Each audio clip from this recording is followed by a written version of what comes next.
सभी किसान भाइयों का स्वागत है एक और नई वीडियो में। तो किसान भाइयों, आज मैं इस वीडियो में आपको बताऊंगा, ये बात करेंगे कि जो हमारी डीएपी होती है, पोटाश होती है, कैल्शियम नाइट्रेट होता है,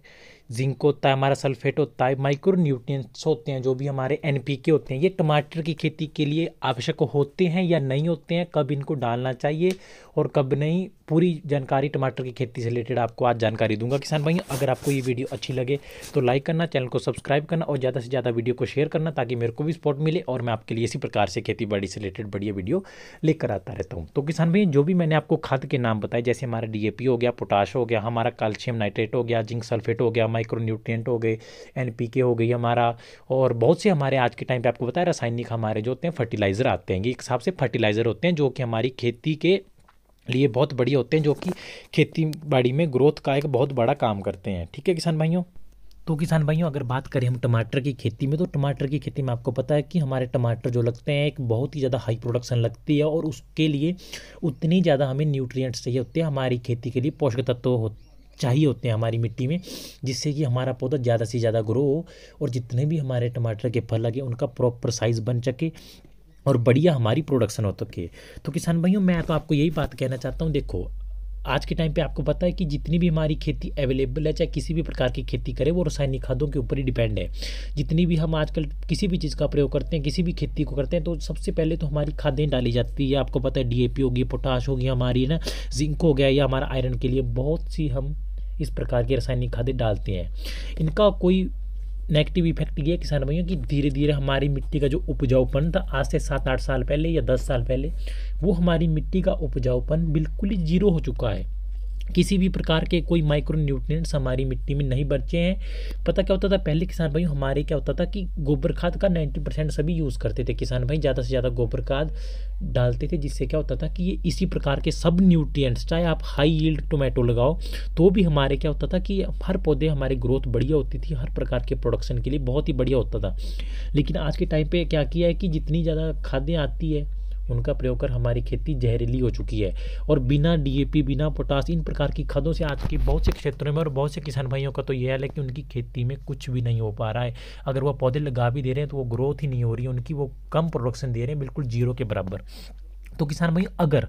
आप प्रयोग करते हो गोबर खाद, वर्मी कंपोस्ट लगातार कई सालों से, और बढ़िया तरीके से आप बढ़िया सड़ा हुआ गोबर प्रयोग करते हैं, तो आपको 90% किसी भी प्रकार के रासायनिक खादों की प्रयोग करने की आवश्यकता ही नहीं है। 10% आपको आवश्यकता पड़ेगी, वो भी रेयर है किसान भाइयों। मैं अपनी बात करूँ किसान भाइयों, मैं जो अपनी खेत में जो किसान भाई किसी भी प्रकार की कोई रासायनिक खाद का प्रयोग नहीं करता हूँ, 10% यूज़ करता हूँ, वो भी मैं एनपीके का प्रयोग करता हूँ, या यूरिया होती है हमारी, इसका भी बहुत ही रेयर प्रयोग करता हूँ। क्योंकि मैंने अपनी खेती में देखा है कि जिस क्षेत्र में मैं गोबर खाद से खेती करता हूँ उसमें खेती एक तो बढ़िया होती है, बढ़िया हमारा खेत की मिट्टी है, पानी भी मिट्टी में रुका रहता है, पानी मतलब जो ग्रहण करने की क्षमता होती है मिट्टी की वो भी ज़्यादा है। लेकिन जिन क्षेत्रों में ज़्यादा मैंने खाद डालता था पहले, उन खेतों का ये हाल हो गया कि वो जल्दी सूख जाते हैं, ना उनमें उपजाऊपन है। अगर उनमें खाद डालूंगा तभी वो प्रोडक्शन देंगे बढ़िया, अदरवाइज वो जीरो है, उनमें किसी भी प्रकार का कोई उपजाऊपन नहीं रह चुका है। अगर तो किसान भाई देखो, आपके पास गोबर खाद अवेलेबल है, वर्मी कंपोस्ट अवेलेबल है, ठीक है, तो आप 90% उसी का प्रयोग करो, अगर आप इन फ्यूचर भी बढ़िया खेती टमाटर की करना चाहते हो। अदरवाइज आप दूसरी खेती कर सकते हो जो हमारी खादों के साथ की जाएगी, जैसे हमारी डीएपी है, ठीक है, बहुत से हमारे फर्टिलाइजर आते हैं। ये है तो किसान भाई सभी हानिकारक है हमारे फर्टिलाइजर, लेकिन क्या करें, आज के टाइम पर आपको पता है 90% इन्हीं का यूज़ किया जाता है। तो मैं आपको यही रिकमेंड करूँगा किसान भाई, अगर आप इनका प्रयोग करना चाहते हो तो लिमिट में प्रयोग करो। अगर आप ज़्यादा से ज़्यादा गोबर खाद का प्रयोग करो किसान भाई, जिससे हमारी मिट्टी फर्टिलाइज्ड हो, मिट्टी में हमारा उपजाऊपन बना रहे, क्योंकि जिस प्रकार की रासायनिक खादों से प्रयोग करने किसान भाई हमारी मिट्टी डे बाई डे जहर बनती जा रही है, और ओनली खादों के साथ ही हमारी मिट्टी में कुछ ना कुछ हो पाता है, वरना हमारी खेती सारी तबाह हो जाती है। किसी भी प्रकार का कोई भी माइक्रो न्यूट्रिएंट जो हमारी मिट्टी में गोबर खाद से पाए जाते हैं वो हमारी आज के टाइम पे मिट्टी में नहीं रह चुके हैं, क्योंकि यूरिया से आपको पता है बहुत ही ज़्यादा हानिकारक होती है, वो सूक्ष्म जीवाणु होते हैं उसको भी मार देती है, और हमारी मिट्टी का पीएच मान होता है उसको भी अपसेट कर देती है, और मिट्टी भी हमारी बिल्कुल ही ख़राब हो चुकी है। यह बहुत सभी किसान भाई आप जानते हैं, लेकिन मैं आपको यही रिकमेंड करूँगा कि ज़्यादा से ज़्यादा आप गोबर खाद का प्रयोग करो और एनपीके आप डाल लीजिए, लेकिन बहुत कम रेयर आप इनका प्रयोग करो, ठीक है। क्योंकि आपके आज के टाइम पे ऐसी खेती होगी कि अगर इन खादों का प्रयोग ना किया जाएगा तो हमारे फलों का ना साइज़ बनता है, तो उसके लिए पोटास का प्रयोग किया जाता है, जिंक सल्फेट डाला जाता है हमारे शुरुआती की, ठीक है, और डीएपी डाली जाती है, माइक्रो न्यूट्रिएंट्स मिक्स आता है हमारा, उसको भी डाला जाता है ताकि हमारी खेती बढ़िया हो। लेकिन आपको इन बातों का किसान भाइयों विशेष ध्यान रखना है, ज़्यादा से ज़्यादा आप गोबर खाद का प्रयोग करो, वर्मी कंपोस्ट का प्रयोग करो, क्योंकि अगर आप खादों के सहारे रहोगे किसान भाइयों तो 2 या 4 साल बाद आप मेरी बात लिख कर रहना कि आपके खेत में कुछ भी नहीं होगा। चाहे आप खाद ही डालते रहना, फिर भी आपकी मिट्टी का जो एक उपजाऊपन होता है, एक टाइम लिमिट होती है, वह बिल्कुल ही क्रॉस हो जाएगी और मिट्टी जहर बन जाएगी हमारी। ठीक है, ये बात आप किसान भाइयों खुद अपनाई हुई है, आप लोगों ने भी, आपने भी देखा होगा। इसलिए मैं आपको कहता हूँ किसान भाइयों कि कम से कम रासायनिक खादों का प्रयोग करो। हाँ, अगर आप 50% यूज़ करते हैं रासायनिक खादों का तो 50% आप गोबर खाद का प्रयोग करो। गोबर खाद से क्या होता है किसान भाइयों, अगर आप हर साल 4-5 साल हो गए आपको लगातार गोबर खाद का ही अच्छी तरीके से आप प्रयोग करते हो, तो मैं आपको लिख के देता हूँ कि बोरोन, किसी भी प्रकार के आपको बोरोन हो गया, हमारा नाइट्रोजन, फॉस्फोरस, ये सभी प्रकार के उर्वरक तत्व जो होते हैं वो हमारे पौधे को गोबर खाद से मिल जाते हैं और किसी भी प्रकार का कोई भी हमारा वो नहीं होता है। ठीक है,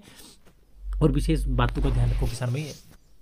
इस प्रकार की वीडियो मैं हमेशा आपके लिए लेकर आता है। तो अगर आपको ये वीडियो अच्छी लगे तो लाइक करना, चैनल को सब्सक्राइब करना और ज़्यादा से ज़्यादा वीडियो को शेयर करना, ताकि मेरे को भी सपोर्ट मिले और मैं आपके लिए बड़ी से बढ़िया वीडियो लेकर आता रहूँ।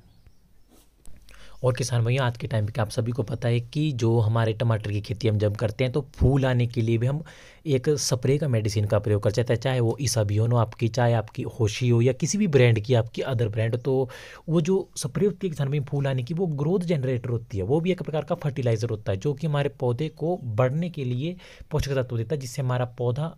नए तने निकलते हैं, पौधे में फ्लावरिंग होती है, ग्रोथ जनरेटर। लेकिन किसान भाइयों, मैंने अपनी वीडियो में कभी भी नहीं कहा आपको कि इसका प्रयोग करो, क्योंकि अगर किसान भाइयों आपकी खेती बाड़ी में प्रॉपर धूप पड़ती है, आपके टमाटर के खेत में बढ़िया धूप पड़ती है, तब हमारा पौधा ऑटोमेटिकली ग्रो करता है, ऑटोमेटिकली फूल हमारे खेती में पड़ते हैं। तो इन बातों का आपको विशेष ध्यान रखना है, क्योंकि अगर आप देखी दिखाओ बातों पे चलोगे कि फूल आने के लिए इस स्प्रे का करो, उसके लिए इसका करो, तो किसान भाई आपकी खेती सफल नहीं हो सकती है। आपको विशेष ध्यान का खुद रखना पड़ेगा, सही जानकारी आपको पानी पड़ेगी, तभी आप खेती कर सकते हैं। और किसी भी प्रकार आप यूट्यूब पर वीडियो देख के ऐसे उत्साहित मत होना कि इस प्रकार से खेती हो जाती है, वो तो खेती में पता करके लगता है। लेकिन सर मैं नहीं कह रहा कि मैं ही सही जानकारी दे रहा हूँ आपको, लेकिन मैं अपनी तरफ से 100% यही ट्राई करता हूँ कि आपको सही जानकारी दूँ। और अपने खेत से मैं जो भी वीडियो बना रहा हूँ किसान में, पहले मैं खुद हर चीज़ अपनाता हूँ, फिर आपको कहता हूँ। ठीक है, इसलिए आप विशेष बातों का ध्यान रखो। जो भी हमारे माइक्रो न्यूट्रिएंट्स होते हैं वो गोबर खाद में हमारे प्रॉपर होते हैं। गोबर खाद जो वर्मी कंपोस्ट होता है हमारा बहुत ही बढ़िया होता है और उपजाऊ होता है। उसमें क्या होता है कि एक तो गर्मियों में जल ग्रहण करने की क्षमता होती है मिट्टी में, वो गोबर खाद से ज़्यादा होती है। पीएच मान जो हमारा अपसेट होता है, जो कहते हैं कि बिल्ट का रोग लगता है हमारा ना, ठीक है, बिल्ट जो लगता है हमारा वो इस प्रकार नहीं लगता, बैक्टीरियल बिल्ट बोलते हैं ना, वो हमारा रोग तब नहीं लगता है अगर आप इन बातों का ध्यान रखो, अदरवाइज़ ये रोग बहुत ज़्यादा लगता है। तो किसान भाई आपको इन सभी बातों का विशेष ध्यान रखना है। तो आपके लिए इस चैनल पर हमेशा मैं सही से सही जानकारी अवेलेबल कराने की ट्राई करता हूँ, और ज़्यादा से ज़्यादा वीडियो को शेयर करें ताकि मेरे को भी सपोर्ट मिले और मैं आपके लिए हमेशा बड़ी से बड़ी वीडियो लेकर आता रहूँ। और किसान भाई माइक्रो न्यूट्रिएंट्स आप इनका प्रयोग करो, जो मैं है zinc, DAP, potash, calcium nitrate, zinc हो गया, सल्फेट हो गया, माइक्रो न्यूट्रिएंट्स आते हैं, मिक्स एनपीके, रेयर प्रयोग करें। टमाटर की खेती में होता है किसान भाइयों कि जितना ज़्यादा हमारा पौधे की ग्रोथ आप चाहते हो, कि जितनी ज़्यादा प्रोडक्शन लेना चाहते हो, तो उसके लिए उतनी पोषक तत्व डालने देंगे, ये तो सही बात है। लेकिन किसान भाइयों आप कम प्रयोग करो। मेरा मानना ये है कि आप डीएपी, पोटाश, कैल्शियम नाइट्रेट, हमारा zinc sulphate, micro nutrients, NPK हो गया, हमारा बहुत सी हमारी हज़ारों तरह के माइक्रो न्यूट्रिएंट्स आते हैं, इनका आप रेयर प्रयोग करो ताकि हमारी खेती खराब ना हो। क्योंकि किसान भाई इसमें आपका ही नुकसान होगा, कुछ सालों में आपकी खेती होगी वो जहर बन जाएगी। इसलिए आप लिमिट में प्रयोग करो और ज़्यादा से ज़्यादा आप गोबर खाद को अवेलेबल करो। क्योंकि पहले क्या होता था किसान भाइयों कि हर घर में पशु होते थे, तो पशुओं का गोबर होता था, उससे खाद हमारी ऑटोमेटिक